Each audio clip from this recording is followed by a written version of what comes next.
আর মাত্র কয়েকদিন পরই শুরু হচ্ছে হজের ফ্লাইট। গোটা বিশ্ব থেকে কাবার মেহমানরা ছুটে চলবেন লাব্বাইক আল্লাহুম্মা লাব্বাইক ধ্বনিতে। হজ একটি আর্থিক ও শারীরিক ইবাদত। লম্বা এই সফরে ইবাদতের নিয়ম কানুন জেনে নেওয়া প্রত্যেক হজ যাত্রীর জন্য অত্যাবশ্যকীয়। হজ যাত্রীরা বাংলাদেশ ত্যাগ করার আগেই এ প্রস্তুতি সম্পন্ন করে নেবেন। প্রথমবারের মতো যারা হজে যাচ্ছেন তাদের জন্য একটি চ্যালেঞ্জিং সফর হতে যাচ্ছে। তাই যার যার মুআল্লিমের মাধ্যমে বা ভালো কোনো আলেমের তত্ত্বাবধানে হজের প্রশিক্ষণ নিয়ে নেবেন। হজের সময় বিশেষ করে ৮, ৯, ১০, ১১, ১২ ও ১৩ জিলহজ এই ৫ দিন কোথায় কিভাবে কোন কাজ করতে হবে তা ভালোভাবে জেনে নেবেন। কোথায় কোন দোয়া পড়তে হবে তা মুখস্থ করা কিংবা ছোট কোনো দোয়ার বই সঙ্গে রাখবেন।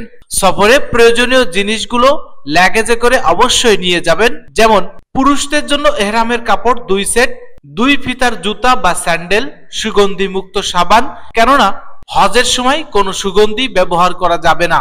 ঔষধ সহ প্রয়োজনীয় জিনিস নিয়ে নেবেন।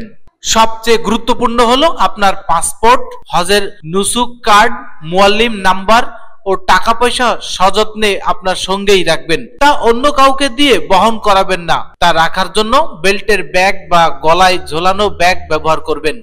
সফরে প্রতিটি ব্যাগে হাজির নাম ও পাসপোর্ট এজেন্সি ও ফোন নাম্বার দিয়ে ট্যাগ ব্যবহার করবেন। হজের মাসলা মাসাইলগুলো ঠিক মতো আদায়ের জন্য সঙ্গে একটি হজ গাইড বই রাখবেন, অথবা আগে হজ করেছেন অভিজ্ঞ আলিমের সঙ্গেই থাকার চেষ্টা করবেন।